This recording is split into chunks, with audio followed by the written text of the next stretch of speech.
Baba yetu yetu liye mbinguni yetu amina. Baba yetu liye jina lako weli tukuzwe. Baba yetu liye mbinguni yetu amina. Baba yetu liye jina lako weli tukuzwe. Olá, eu sou o Babalorixá Marcelo de Logum Edé. Voltamos aqui com o programa Mãe Terra. Programa esse que traz a diversidade de assunto, grandes convidados, como lazer, saúde, artes e cultura. E trago hoje uma grande amiga para trazer grandes informações na área de saúde. Mestrada em Ciências da Saúde pela Unifesp, Universidade Federal de São Paulo, psicóloga social comunitária, conselheira municipal de saúde da cidade de Santos e a primeira mulher negra a assumir a executiva deste conselho, conselheira municipal da comunidade negra e também representante da cadeira de saúde no Conselho de Saúde. Minha querida amiga Aurélia Rios, seja muito bem-vinda. Muito obrigada, Pai Marcelo, pelo convite. Pelo privilégio de poder estar aqui neste programa e compartilhar conhecimentos, poder apresentar um pouco a nossa trajetória e, acima de tudo, a nossa defesa por uma saúde digna para a maioria da população brasileira. Que maravilha, né? É isso que a população precisa, pessoas engajadas, comprometidas com trabalhos sociais dentro da sua formação. Aurélia, eu sei que você é de Rio Claro, não é isso? Isso, eu nasci no município de Rio Claro, estado de São Paulo. Para quem não conhece, é o município ali que fica na região de Limeira, entre Limeira e São Carlos, próximo também da grande, né, de Campinas. Saí do município há 25 anos, que eu fui estudar, e não retornei mais. Mas é uma cidade que eu tenho um extremo afeto por ser da minha raiz. Minha família ainda mora no município e, na medida do possível, eu vou sempre visitar. É uma cidade muito, muito bela. Eu não conheço, mas sempre ouço muito bem da cidade. Diz que é uma cidade muito tranquila. Bem, Aurélia, eu queria lhe perguntar, para a gente informar os nossos telespectadores, sobre a sua trajetória, né? Enquanto psicóloga social, comunitária, a sua vinda, a sua trajetória, a sua chegada à cidade de Santos e seu trabalho em toda a região. Então, eu antes de fazer psicologia, eu fiz ciências sociais, como eu havia falado, saí da minha cidade para estudar. Eu cursei ciências sociais na Unesp, campus Marília, depois eu fui para Araraquara. E foi o primeiro contato que eu tive com as ciências humanas. E durante um período eu lecionei na área, na educação, ensino médio, ensino fundamental, e passei por todas as disciplinas, né? Filosofia, sociologia, história, geografia.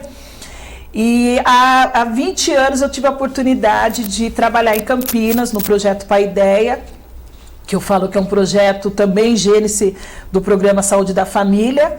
E lá eu tive o primeiro contato com a população, com comunidades que estavam integradas numa nova proposta de cuidado integral no Sistema Único de Saúde. E aí eu acabei casando, mudei para Santos há 17 anos, tive a oportunidade de fazer psicologia. E no meu primeiro ano ainda tinha um certo desconforto com a disciplina, porque eu tentava me identificar com uma proposta de umas ciências humanas, apesar de também estar na área da saúde, mas que voltasse mais ao cuidado integral da população. E aí, primeiro ano, são disciplinas troncos, o segundo e no terceiro ano eu tive contato com a psicologia social, e que é a minha paixão até o presente momento.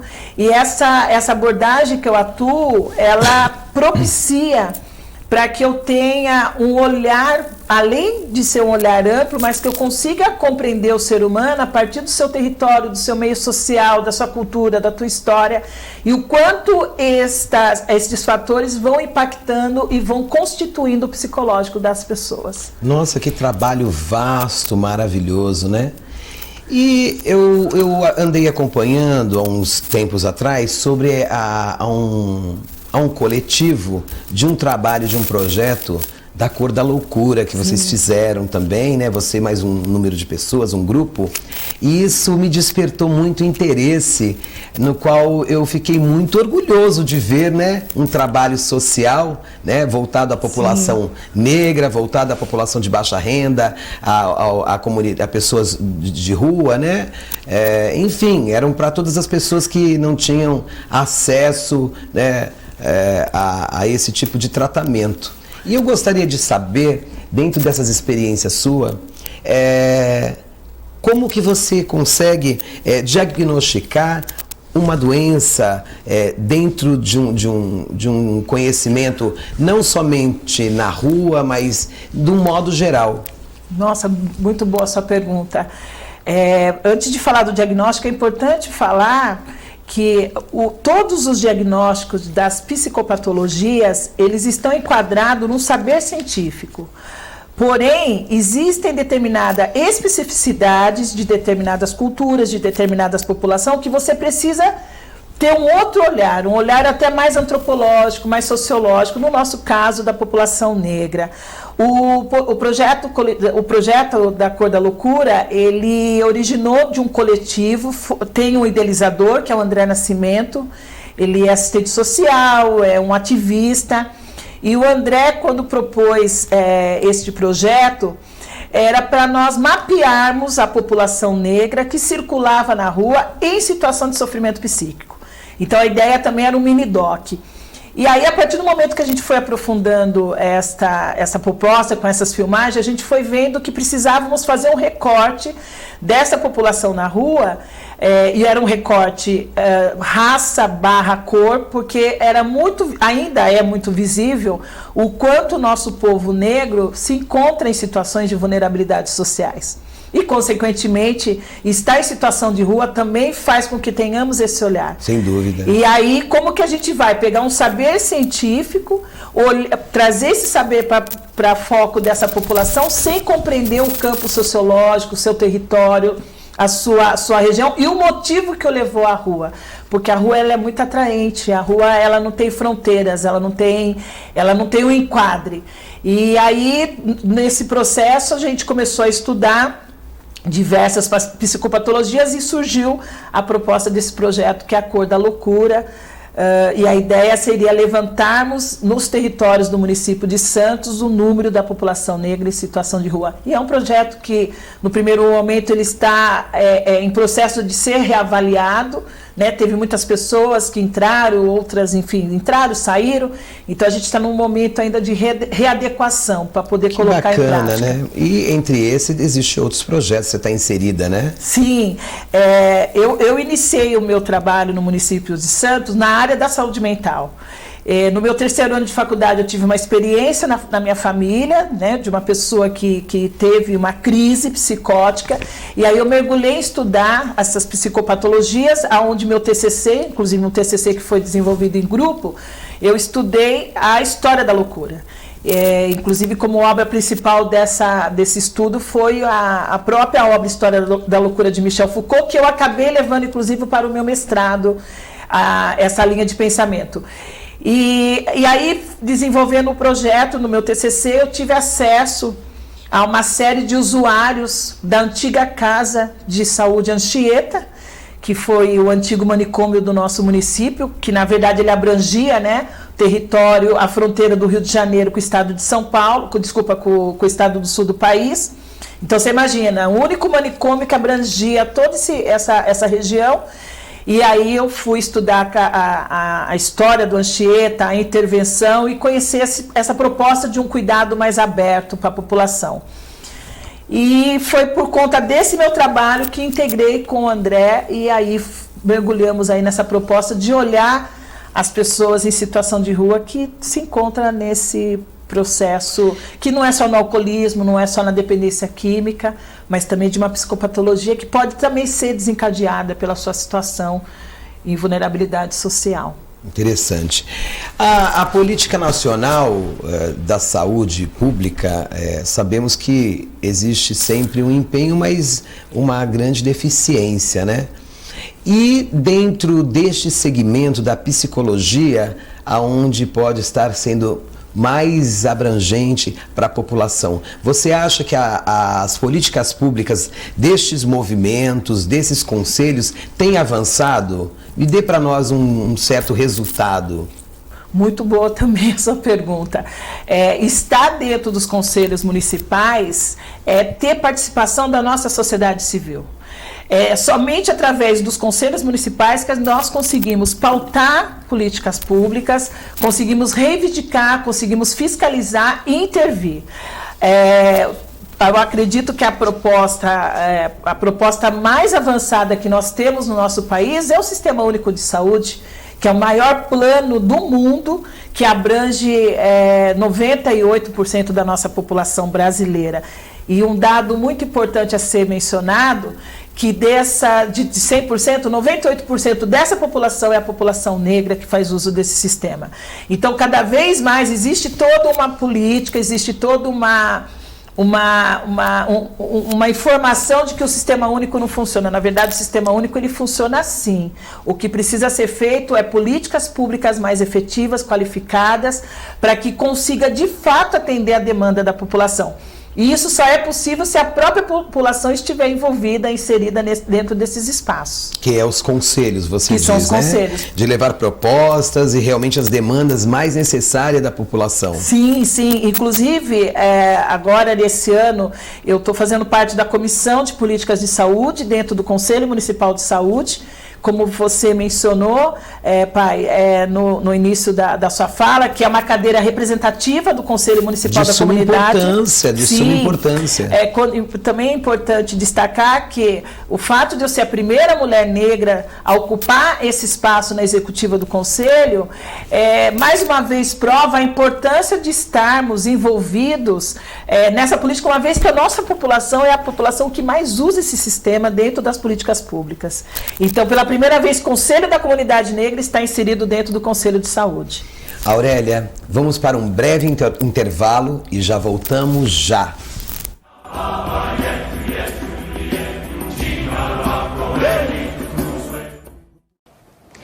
A gente que é jovem não imagina que pode ter um linfoma.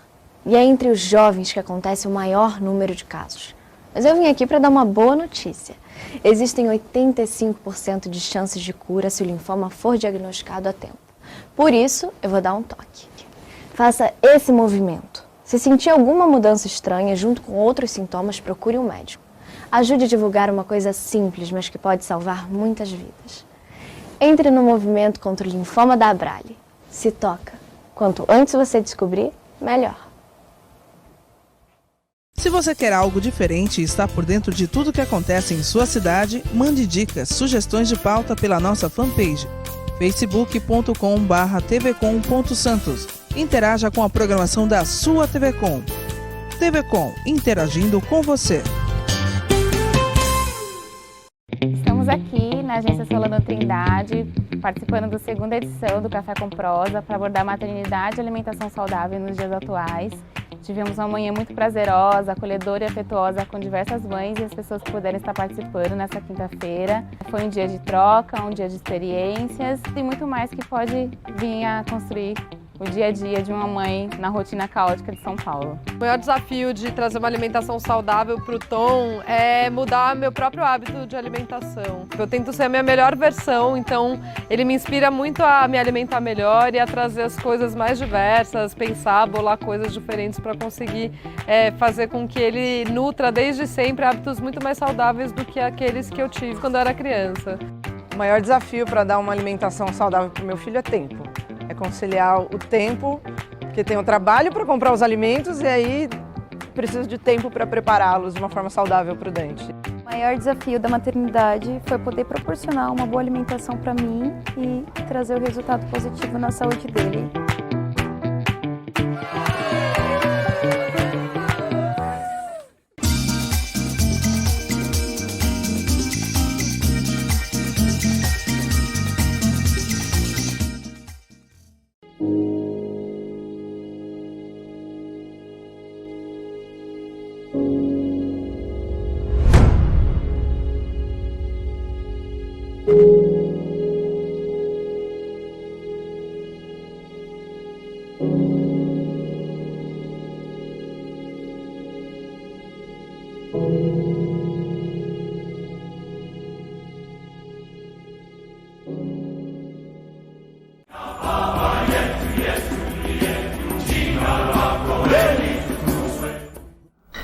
Estamos voltando aqui com o programa Mãe Terra, com um assunto muito pertinente para a sociedade civil, que é um assunto maravilhoso com a minha querida amiga, a psicóloga Aurélia Rios. Aurélia, a gente tinha conversado sobre a questão de alguns projetos que já vêm ocorrendo ao longo dos anos aí no seu trabalho aqui na Baixada Santista. E você citou um ou dois. Eu gostaria de saber, porque parece-me que tem mais projetos já sendo executados, e eu gostaria que você falasse para os nossos telespectadores como funciona esse projeto, aonde é que funciona, qual o tempo limitado do projeto, se já começou ou se já terminou ou vai começar outro. Dê essa informação para os nossos telespectadores para que saibam um pouco mais o que as políticas públicas vêm fazendo dentro do âmbito da saúde psíquica. Então, por favor. A minha abordagem, né, a minha linha de trabalho psicologia social comunitária, estamos voltados o tempo todo para a qualidade de vida biopsicossocial. Então, o que aconteceu? Há 3 anos eu fui chamada numa comunidade da Zona Noroeste para acolher uma família que um jovem havia se suicidado. E a partir daí, no ato de acolhimento, né, da mãe, enfim, dos demais familiares, eu fui percebendo no decorrer do processo que haviam outras mulheres com o mesmo caso e com possibilidade de seus filhos também acabarem se suicidando. E o porquê disso? São mulheres que moram em regiões precárias, né? Mulheres que são da favelas de palafitas. Importante falarmos, nós temos um município que tem aí a maior favela de palafitas da América Latina, e aí você vive o tempo todo numa situação não só de vulnerabilidade social, mas uma vulnerabilidade emocional também, porque as perdas que se tem, não só nas questões materiais, mas nos laços familiares, faz, e ao mesmo tempo o deslocamento que elas têm que fazer o tempo todo, porque não sei se você, obviamente, você deve ter tido sim a oportunidade de conhecer as palafitas, mas elas acabam se transformando a partir das marés, são ventos, são chuvas. E esse projeto é itinerante, vai ao local, muda-se constantemente de locais de atendimento? Então, nós estamos em 3 regiões ali da Zona Noroeste, né? A gente está na região do Rádio Clube, que aí tem um outro projeto, que a ideia é não só acolher as mulheres que moram nessas regiões, mas também dar formação, formação política, inclusive, para que compreendam o que é de fato a prevenção à saúde, mesmo na precariedade de moradia. Temos um outro trabalho que, nesse momento, inclusive, a gente está em reavaliação de triagem, que é no Jardim São Manuel, porque a partir do momento que a gente abre essa possibilidade, a gente percebe o quanto ainda há necessidade das pessoas terem cuidados no campo da psicologia. E esse projeto que eu falei que eu fui acionada e que a partir de uma pessoa surgiu, hoje nós estamos com 50 pessoas fora triagem. Então, são mulheres que fazem uso de psicotrópicos e que precisam ser melhor acolhidas para que consigam, inclusive, compreender o recurso medicamentoso que elas usam. São mulheres de muita potência, de muita criatividade, cada uma oriundas de regiões diversas do país, e isso prova uma diversidade cultural significativa. E nos cabe ter um olhar da psicologia social frente a isso, para que possamos, de fato, fazer com que essas mulheres não só sigam no seu adoecimento, mas se fortaleçam enquanto mulheres provedoras dos seus lares, porque muitas delas são só. Então, a grande parte são o homem e a mulher da família, né? O tempo todo, né? São sozinhas mesmo. Então, elas têm que dar conta, além da educação do filho, do financeiro, das condições de moradia, porque não é só você construir um barraco, mas tem todo um aparato para que a chuva, vento não interfira, e animais, enfim. Mas elas precisam de muito mais recursos, que está a lei de uma só política de saúde. É política de saúde, assistência social, cultural, educacional. E nesses projetos que eu sou envolvida, eu busco sempre integrar as demais áreas. O meu mestrado foi na área de interdisciplinaridade de saúde, porque eu acredito que um só saber não dá conta do ser humano, porque o ser humano ele é um ser integral. Sim, mas como havia lhe perguntado, esse programa é feito, tem um local ou vocês vão aos locais, é itinerante? Então, nós Como temos funciona? um espaço que foi cedido por uma instituição, né, no São Manuel, instituição Repaz, uma instituição espírita. Tenho muita gratidão por cada participante daquela casa. Almejo o meu retorno em breve, mas nós temos uma sala para acolher a comunidade, que abrange a Lemoa, São Manuel, Piratininga, Vila dos Criadores. Quando eu falo que estou retornando é porque a gente está no processo de reavaliação por conta da demanda. A demanda está cada vez maior. Isso significa que as pessoas estão cada vez mais adoecidas por conta, inclusive, da quebra dessas políticas públicas sociais que estão acontecendo. Então, esse é fixo. E na região do Rádio Clube é um projeto itinerante que a gente ocupa muitos espaços de sociedade de melhoramentos. Importante mencionar, trabalhamos muito com as lideranças comunitárias. Sim. Aliás, sem elas... Sem as parceiras, né? Não conseguimos atuar. E também vale mencionar que a maioria das lideranças comunitárias são mulheres, e são mulheres negras. Que maravilha, né? E elas que vão abrindo que empoderamento, né, da mulher. Sim, eu acho que, e ainda mais nesse momento de racismo, né?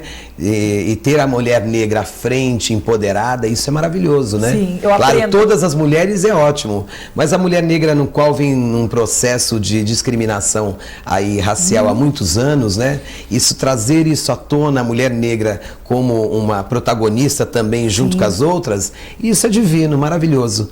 Aurélia, eu gostaria de entrar num assunto muito importante para mim também, que seria a questão de você dizer para nós aqui que queremos saber os espaços religiosos. Como você identifica o que é patologia e o que é transe espiritual, ou seja, o que é a espiritualidade? Como é feita essa identificação e se você tem acesso a esses espaços religiosos, né? O programa, se tem acesso a isso, né? Esse acesso nós estamos construindo, inclusive... Começou dali, né? Sim, inclusive você foi uma pessoa, não sei nem se você sabe disso, mas você foi uma pessoa importante, porque a primeira vez que nós nos conhecemos, que foi numa plenária do Conselho da Comunidade Negra, você me abordou e disse, no terreiro de Candomblé também cuidamos de pessoas adoecidas. Exatamente. E eu concordo plenamente, a saúde ela não tem que estar somente no espaço da ciência. É indiscutível o quanto os terreiros não, os espaços das matrizes religiosas, das matrizes de uma forma geral africanas, eles colaboram e contribuem muito com o cuidado à saúde e, acima de tudo, com a prevenção. Então, até que eu falei que eu estava no espaço espírita. Sim, né? Então, porque nós, enquanto religiosos, nós procuramos primeiramente estar acompanhando esse processo, né, da pessoa e já encaminhando para primeiramente passar por um profissional da área e paralelamente fazer um trabalho em conjunto, em parceria. Então, porque é importante cuidar sempre, independente de patologia, do espiritual, né? E quando existe já uma patologia, isso eu acho que vem a colaborar também com o reestabelecimento do ser humano. Então, acho que quando se fala-se sobre espiritual e físico, as duas coisas têm que caminhar junto, com grandes profissionais como você, né, e outros, e com os líderes religiosos, independente da religião, ou seja, ela de matriz africana ou não, importa que tudo leva a um único Deus, o Criador. Então eu quero também deixar já aqui aberto, né? E todos podem estar também chamando para um programa tão maravilhoso que é esse programa de saúde que você executa, até dentro das comunidades tradicionais de terreiro, né? Já deixo aberto aqui nossos telespectadores, que temos líderes religiosos que vão estar vendo o programa, porque é um trabalho que nós temos que apoiar, né? Eu acabei mencionando seu nome e eu lembro também quando eu participei da reunião da comissão da procissão, e uma das falas que você abriu foi essa, né? A importância de ter uma profissional técnica dentro desses espaços, também para estar orientando e caminhando, né, juntos nesse cuidado à saúde, porque vocês também também recebem até demais essa demanda. Eu sempre menciono o seguinte, quando eu falei desse espaço que temos lá na região de São Manuel, apesar de ser um centro espírita, mas a gente diferencia muito, né? As pessoas que vão lá para o cuidado psicológico independe de estar. De religião. O espaço foi um espaço cedido, porque a gente também precisa saber diferenciar essa questão, respeitando a sociedade. A questão laico, né? Isso, falamos juntos, é uma sintonia. Porém, espiritualidade e saúde é interface. Não tem como nós dividirmos isto quando a gente volta para dentro de si. Você falou algo maravilhosamente. Tudo leva a um único ser criador. Eu acredito também que cada ser humano tem uma essência única, é subjetivo, é peculiar. Porém, quando a gente trabalha de uma forma mais coletiva, a gente vê o quanto nós, seres humanos, nos integramos com as nossas diferenças, com as nossas diversidades. Principalmente o amor. E nesse papel eu defendo muito a importância das benzedeiras. Eu sou neta de uma benzedeira. Olha. Minha avó era uma pessoa, minha avó materna, saudosa senhora Silva, era uma pessoa que cuidou muito de muitas pessoas. Então eu acredito também que essa ancestralidade eu devo carregar sem dúvidas com ela. A nossa luta sempre é sobre a saúde dos terreiros. Aurélia, que conversa maravilhosa, que foi uma aula e que Obrigada. O tempo é tão curto, mas com certeza vamos lhe chamar, fazer mais um convite para estarmos de fato falando mais sobre a questão da saúde, que é muito importante, e também deixarmos aqui um apelo, né? Acho que sensibilizar os nossos governantes para que apoiem esse tipo de trabalho, esses programas sociais e de saúde, enfim, todos eles são muito importantes para a população, né? Então, eu quero deixar aqui um pedido aos nossos governantes que apoiem esse tipo de trabalho, né? Esses projetos que são tão grandiosos. Bem, você quer fazer suas considerações? Que o nosso programa, infelizmente, já está acabando. Mais uma vez, gratidão à minha ancestralidade, gratidão a você por esse convite. Eu que agradeço. Desejo êxito maravilhoso, que este programa vá além de muitas fronteiras. Santos é pequeno, porque o que você faz também para a nossa comunidade é indiscutível, em todos os sentidos. Muito obrigado, Magina. Você é um ser de luz, um ser impactante, que dá sempre uma abertura, sempre muito simpático, generoso, e uma referência aí na área de matrizes africanas e do país inteiro. Né? Axé. Obrigado, amiga, Obrigada. mais uma vez. Enfim, estamos chegando ao fim do programa e quero agradecer aqui a toda a equipe da TV Com, o nosso querido Augusto Capô de Casa, ao Rogério, ao Marques, a toda a equipe, aqui a Gisele, o Reale, o Bruno, enfim, tantas pessoas que nos ajudam e que eu só tenho a dizer gratidão. Gostaria de agradecer também ao Felipe da Floricultura Gardênia, que tem mandado sempre gentilmente esses arranjos maravilhosos, e todos os nossos apoios que de uma forma ou de outra colaboram para com que esse programa chegue até aqui e leve a todos vocês a informação. Meu muitíssimo obrigado e muito axé. Até a próxima. Baba yetu yetu liye mbinguni yetu yetu amina. Baba yetu yetu liye funjina lako weli tukuzwe. Baba yetu liye